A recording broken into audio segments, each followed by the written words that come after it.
When we started gymming, we reach out to trainers and all. One question they ask is like, लेना पड़ेगा, ऐसे नहीं काम चलेगा. Cardio or strength training? Strength training always. Running or walking? Walking. Morning workout or evening workout? Early morning workout. First guest for today is none other than Pavneet Singh. He is working as a nutrition and fitness coach with a very reputed company called Project Fit. He has transformed multiple people and today he is going to be sharing his experience with you all. Pavneet, can you give us a short introduction about yourself? Hi everyone, my name is Pavneet Singh. Thank you so much, Agrim Singh, for inviting me on your podcast. And I'm glad that I'm your first person who's joining in. So basically, I'll start my fitness journey. I have been like in 12th standard when I started. It's been like 10 plus years. I've been into this industry. Pavneet has represented a very big stage and he was one of the top 10 finalists and the show was Mr. Punjab. He has come to the mega auditions of Roadies. So Pavneet, can you share some fitness tips? How did you achieve it? Sure. If I talk about the modeling career, we met at the first show of our career. We both met at VVS Lakshman. VVS.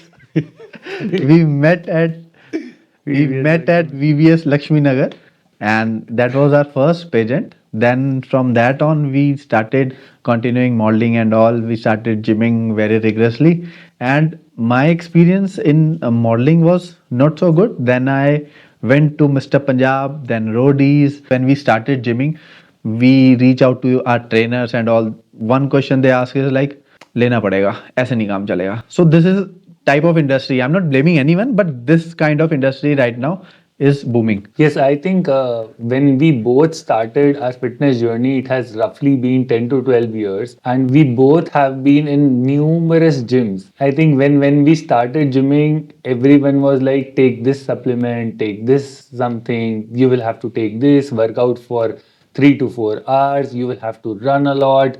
And then, in the name of the diet, you just stopped eating this, no roti, no chawal, nothing of that sorts. There was so much misconception floating around. So, Pavneet, are you ready for some questions? Yes, bring it on. Okay, so if someone has to lose belly fat fast, what would you say they have to do? So first of all, I would say that there is no workout or no diet plan which help you in spot reduction. So first of all, I would say if you are doing it and someone is telling you to do some such things to spot reduction, it is not possible, and this is all like so just go for a quantitative. Quantify your food according to your BMR and TDE, and he will let you know what exactly BMR and TDE is. If your goal is to reduce the belly fat, then eat in calorie deficit. So this way you will able to reduce belly fat and your overall body fat. So, correct me if I am wrong, BMR is nothing but basal metabolic rate.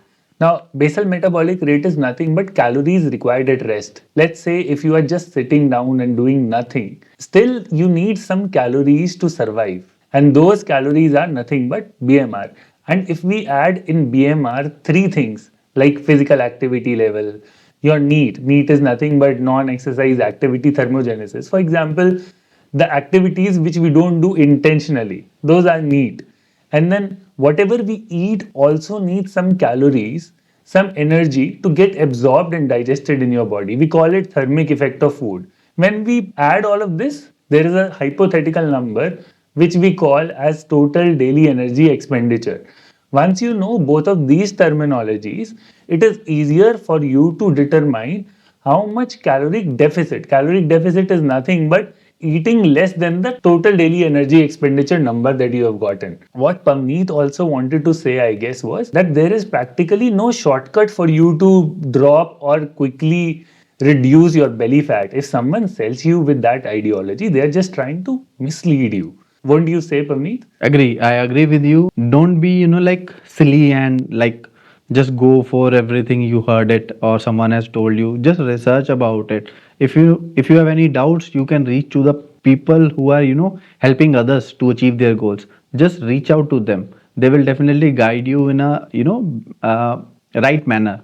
Okay, so my next question for you is, Pavneet, how many days would you recommend a beginner that they should be working out to get quick results? So basically, I would suggest the individual who just started, he or she should work out 3 to 5 times in a week, and they should work on their sleep plus on the recovery, because these are the major components.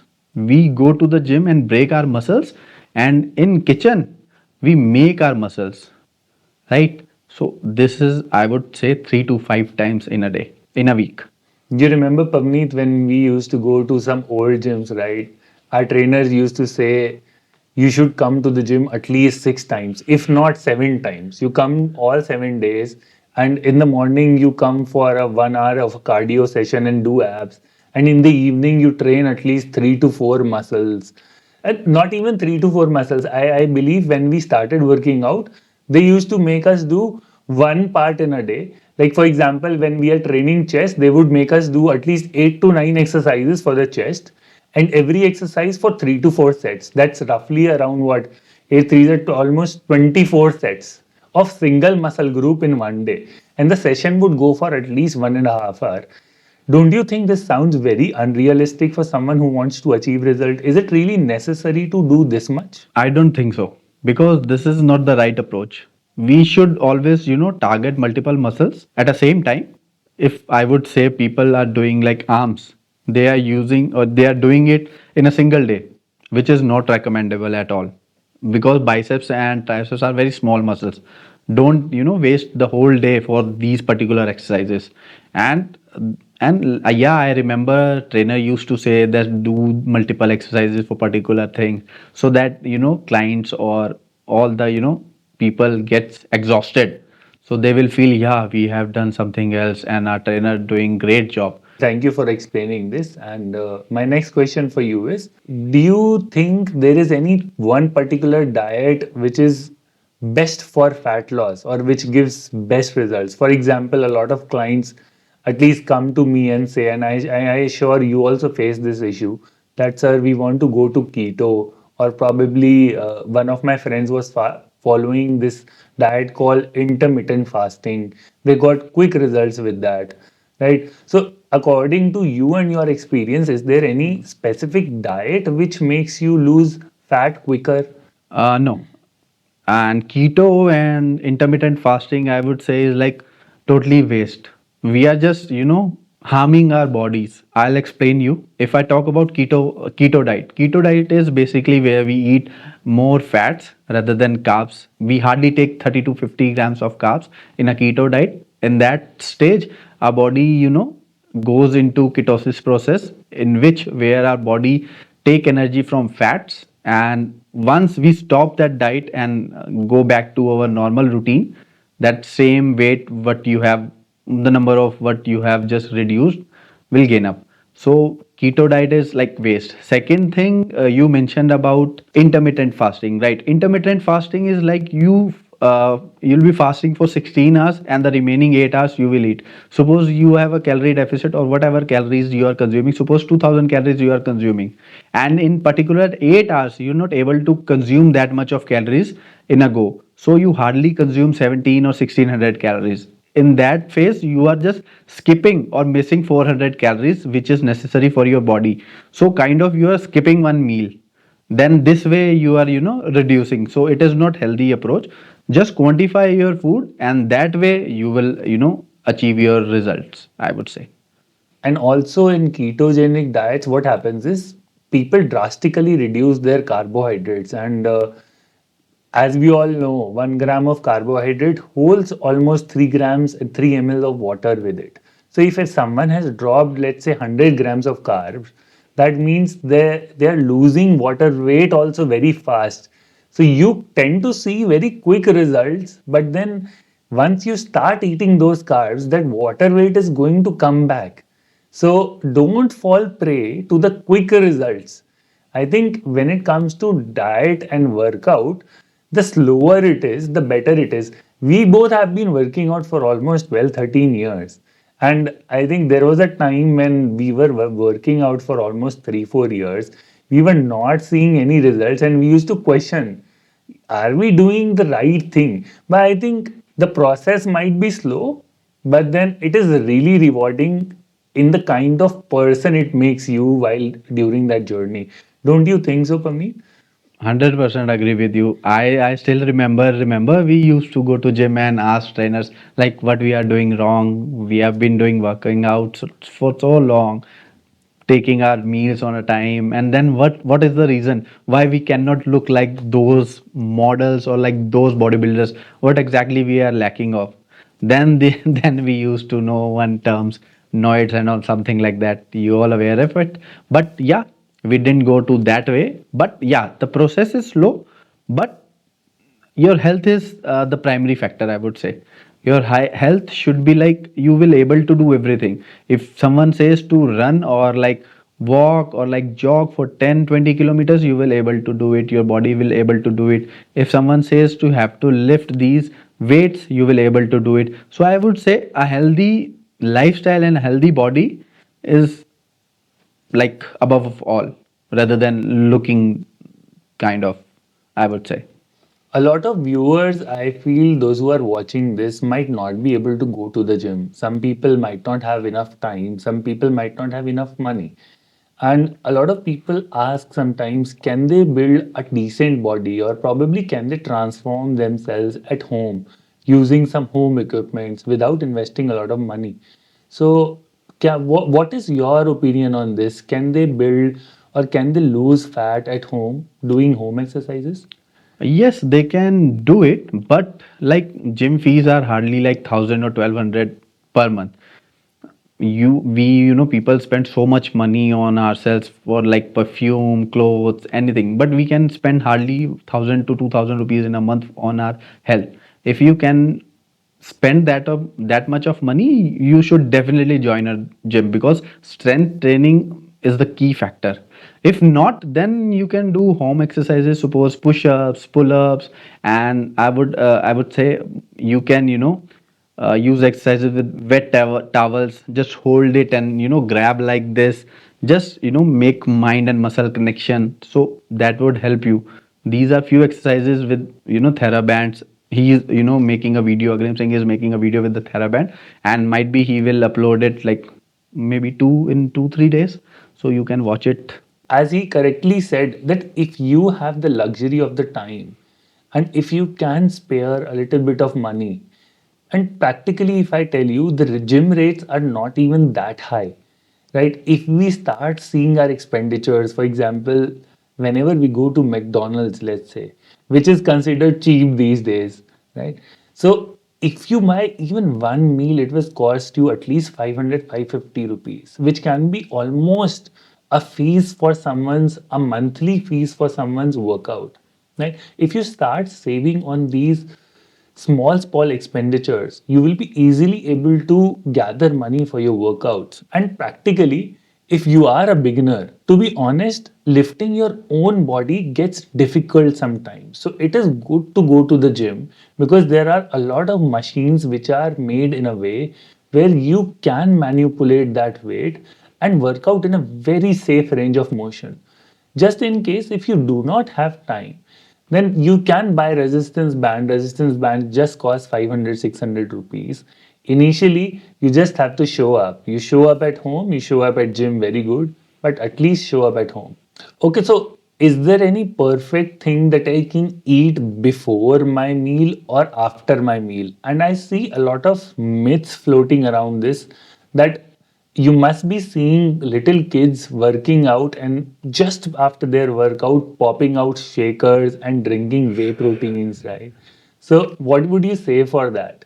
Is it necessary to take whey protein instantaneously after the workout? I used to skip gyms, when these things like I haven't taken a single good meal, so I cannot go gym. This is myth. So we can have a good pre-workout meal as per your macros or as per your diet plan. One meal I would suggest you is one of the best and can be available everywhere. One hot warm water with coffee and pinch of salt, right? And one banana. This will give you energy and manage your electrolytes as well. And second thing he asked, like after the workout, do we really take whey protein? I will say no. it is not recommendable.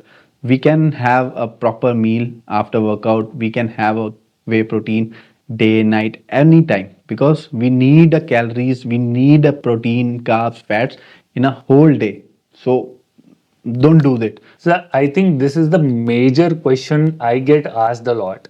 Can we do cardio for fat loss? Will doing cardio make our fat loss journey faster? So according to you, if someone has to do fat loss, what is best, cardio or weight training? If you can do both, it's good. But I would recommend strength training more, right? And focus on your steps, because it will recover your body, right? And it will burn calories as well. So if you run, same amount of calories you will burn. Suppose if you have to run, you hardly run for 5-10 kilometers. But if I say, if you have that stamina, and if I say, if I will tell you to walk, you will able to walk more than 15 to 16 kilometers. So both are the things same. But if you run, then the recovery time and recovery period would be, as comparatively larger than, walking. So I would say strength training should be first, second should be steps. If you're not into sports or any other activities, then don't run. My question to Agrim is, like, what motivates you, like, to do a podcasting or start a podcast? When we both started our journey, YouTube and these platforms were not at their peak. And we used to crave for information that someone who's experienced, knowledgeable, who has read research paper, they just don't talk anything randomly. We wanted people, those who are experienced and they want to share knowledge. I think podcasting, and especially when it comes to fitness podcasting, where you're talking about physical health, mental health, right from the experienced people. This is solely because we would like to help people. At least that is my motive, that people get authentic information based on the experience of some people, right? Those who have been in the industry for 10 to 15 years, they know what they are talking about. They're just not giving you random advices that do this, do this, do this, and they're not craving for money and misleading you. So the whole point of starting this was that we save people from getting misled. That's the whole motive. Pavneet is very kind, who came and accepted to be our guest for the first podcast show. Those of you who would like to enroll with Pavneet, I'm going to drop his link in the bio as well. You can get in touch with him directly by clicking that link. Also, I have some quick rapid fires for you now. Just small 5 rapid fires. So you have to pick either of the two. Okay. So are you ready, Pavneet? Yeah, super ready. Thank you for mentioning me. And guys, Cardio or strength training? strength training always. Running or walking? Walking. Morning workout or evening workout? Early morning workout. Eggs or paneer for protein source? Eggs. Favorite muscle group for your workout? Chest. I hope you have enjoyed this podcast and we will see you in the next journey.